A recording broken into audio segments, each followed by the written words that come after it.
Bonjour à tous et bienvenue à cette nouvelle capsule de la foi en action. C'est Stéphane, à nouveau pour l'équipe pastorale. Et comme on vous l'a annoncé la semaine dernière, on poursuit notre entrevue avec Marcel-Marie Breton, l'agent pastoral de la paroisse Notre-Dame du Saint-Rosaire, Our Lady of the Holy Rosary, ici à Mascouche. Alors donc, dans quelques instants, on continue avec lui. Je ne sais pas si ça l'explique un peu, là. Ça donne effectivement une bonne idée quand même. Donc, c'est de dire que tu es, toi, en lien avec ta famille aussi, au service, dans le fond, Oui, d'une communauté, d'une paroisse, mais d'un diocèse et de l'Église en général. mais oui. Et nous, notre appel au moment où j'ai été ordonné, c'était Monseigneur Lucier. Puis nous, on nous demandait un projet comme diacre. Je ne sais pas, vous, les prêtres, comment ça fonctionne, mais nous, les diacres, on nous demande d'amener un projet. C'est quoi le projet que tu voudrais? Et nous, ça a été écrit comme ça dans mon texte. Je relisais ça dernièrement, là. Monseigneur nous avait demandé comme couple d'aider les blessés de l'amour. Donc, Aider les blessés les blessés de l'amour. de l'amour. OK, OK. Oui, ça veut dire les couples. Mon épouse, comme elle a été travailler pour les itinérants, bon, ça comprend à peu près tout ça. Là. Moi, je continue un peu dans le mouvement, aider. Là. Les blessés de l'amour, il y en a tellement. On peut avoir même nos jeunes. Oui, effectivement, c'est ça. Puis tes enfants, eux autres ont réagi comment à cette... Ah, ça a été quelque chose. C'est bon.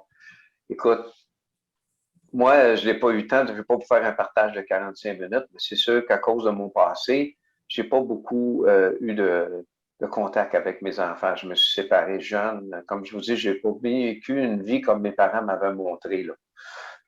Mais c'est pas grave, le bon Dieu est jamais en retard, comme on dit. Là. Mais fait que mes enfants jeunes, je les ai pas vus.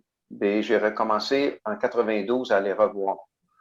Donc, Lisa Marie, elle avait 15 ans, puis mon fils avait 12 ans quand j'ai recommencé à renouer avec eux. Donc, encore là, c'est une belle grâce. Hein? Et quand j'ai été ordonné diacre, ma fille a fait aussi de la photo. J'ai demandé de venir pour la photo. Je vais être honnête avec vous, elle, au niveau religieux, là, elle ne connaissait pas ça beaucoup. Qu'est-ce que tu veux?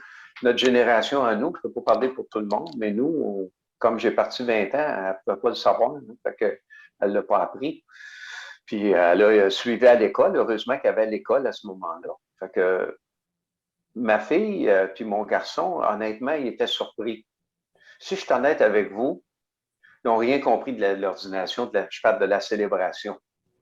Mais ce qu'ils ont vu, ils me l'ont dit par la suite, c'est qu'ils étaient en admiration de voir le cheminement que j'ai fait, de voir comment Jésus est venu me toucher, comment. Fait que je pense qu'à quelque part, on ne sait jamais ce qu'on sème, mais je crois qu'ils ont tout. Ma fille m'a demandé pour. Tu sais, je vous donne une anecdote, là. En 2012, quand j'ai été ordonné, il faisait chaud pour ça, je me rappelle. Ça a duré 2 heures, imaginez. Pas d'air climatisé, là. Puis ma fille, c'est elle qui prenait les photos. Puis non seulement elle a pris les photos à l'église, mais après ça, on s'en allait à l'Orette Saint-Jacques. Je travaillais là à ce moment-là. Mon épouse et moi, on a travaillé quand même 8 ans à l'Orette pour les couples. Puis toute la célébration, pas la célébration, mais après, là, le goûter, tout ça, on était là. Puis il devait y avoir 120 personnes, puis il ne faisait pas d'air climatisé là non plus. Fait que ma fille, il fallait qu'elle filme, là, prendre des photos aussi. Elle a dit, papa, je ne veux plus jamais rien savoir de tes affaires d'église. C'est comme ça qu'elle m'a dit ça. Hein? Ben, c'est drôle parce qu'un an après, elle a demandé pour suivre des cours de préparation au mariage, puis se marier à l'église. Elle m'a demandé de la célébrer son mariage. Fait que, faut pas toujours se fier à ce qu'on nous dit des fois. Et puis, mon garçon m'a demandé dernièrement de le marier aussi.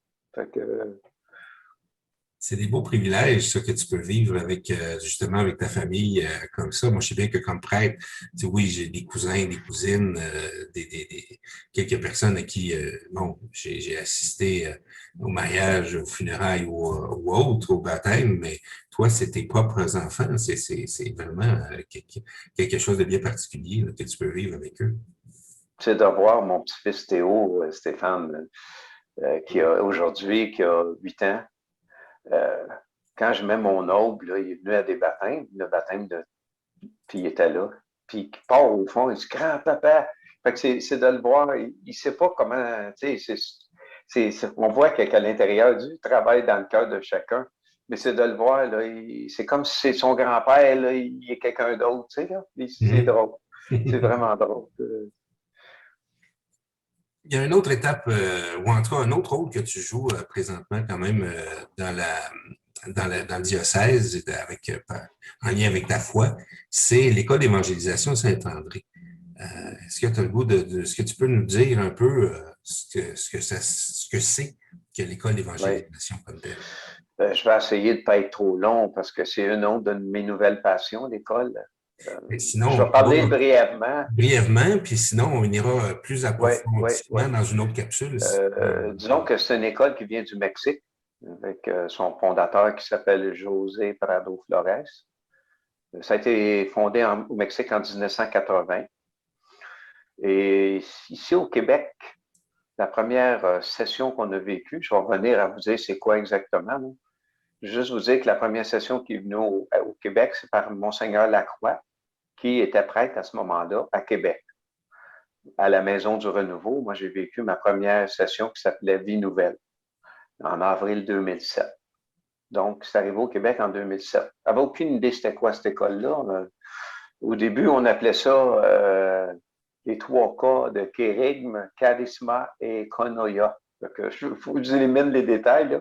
Fait que, le nom n'a jamais été changé parce que c'est l'école d'évangélisation Saint-André, mais nous, au Québec, on pensait que ça s'appelait comme ça, les 3 K comme ça. Mais là, il y a eu une fameuse pensée aux 3 K là, dans l'histoire avec les Noirs, vous allez comprendre. Il n'y a plus de clan, Mhm. fait on a remis ça en perspective, mais c'est l'école d'évangélisation Saint-André. Saint-André, parce que André, qui est le frère de Simon, qui est fier, hein, qu'on connaît dans l'histoire, ceux qui connaissent la parole de Dieu, André était disciple de Jean-Baptiste et c'est lui qui a présenté Simon à Jésus.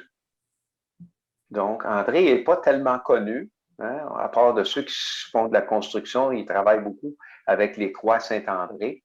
Ah Hein, oui. quand vous voyez les croix Saint-André comme ça, qui soutiennent les poutres, hein, c'est ça le but. Mhm. Ben, il est mort comme ça, André. C'est pour ça qu'on sait que c'est.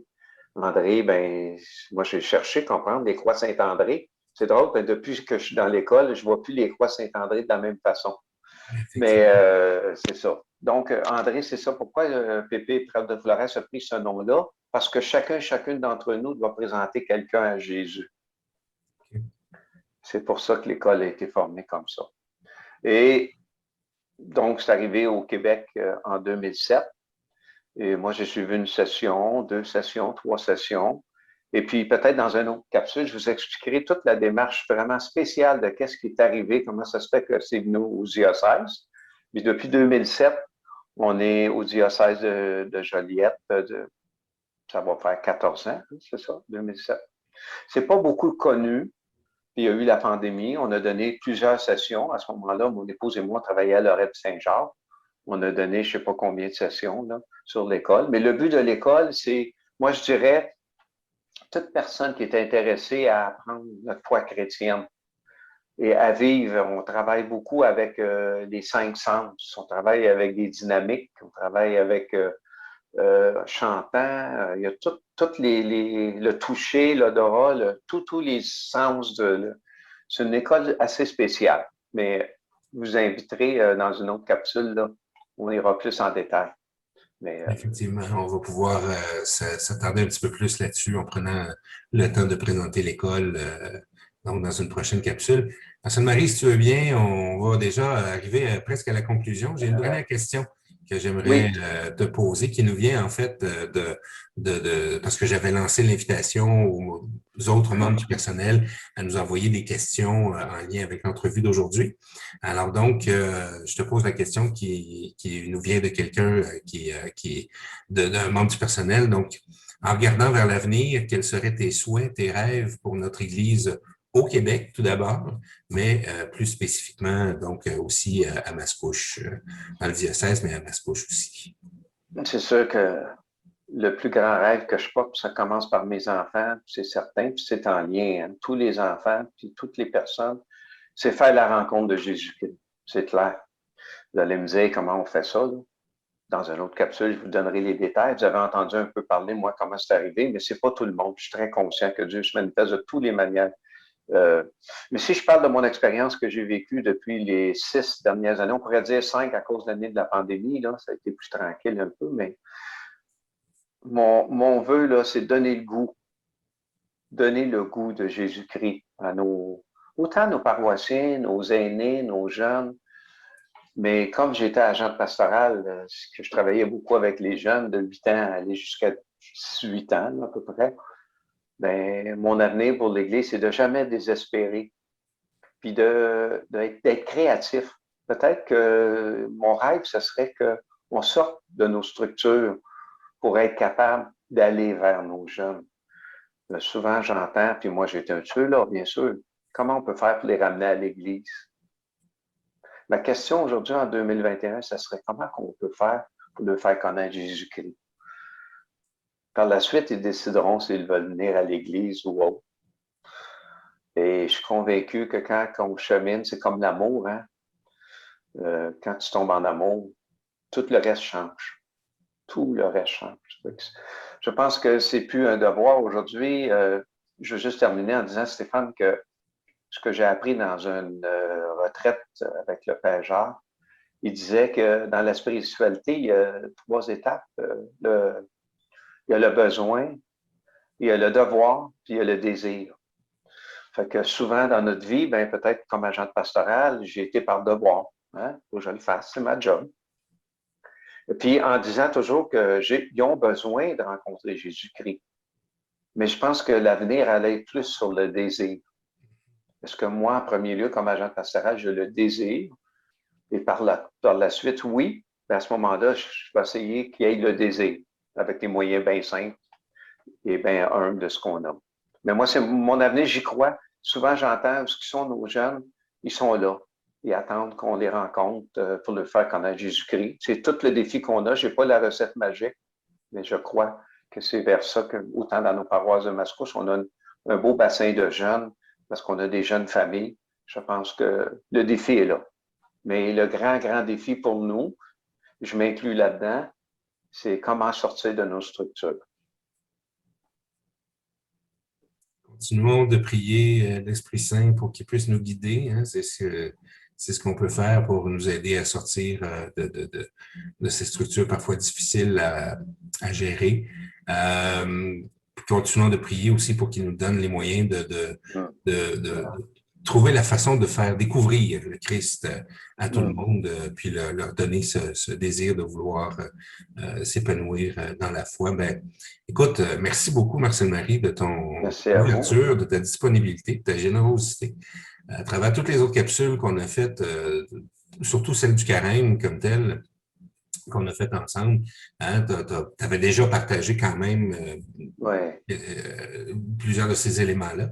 Mais aujourd'hui, on a appris vraiment à connaître un peu plus qui se trouve derrière l'agent pastoral, le membre d'équipe des paroisses de Mascouche. Alors, merci beaucoup. C'est sûr qu'on va continuer d'avoir d'autres capsules ensemble et on aura d'autres moyens de se découvrir encore un peu plus. Merci. Alors, merci beaucoup à vous tous d'avoir été avec nous à cette capsule de la foi en action. Alors, donc, on vous dit à la prochaine pour une autre de ces capsules. Merci beaucoup.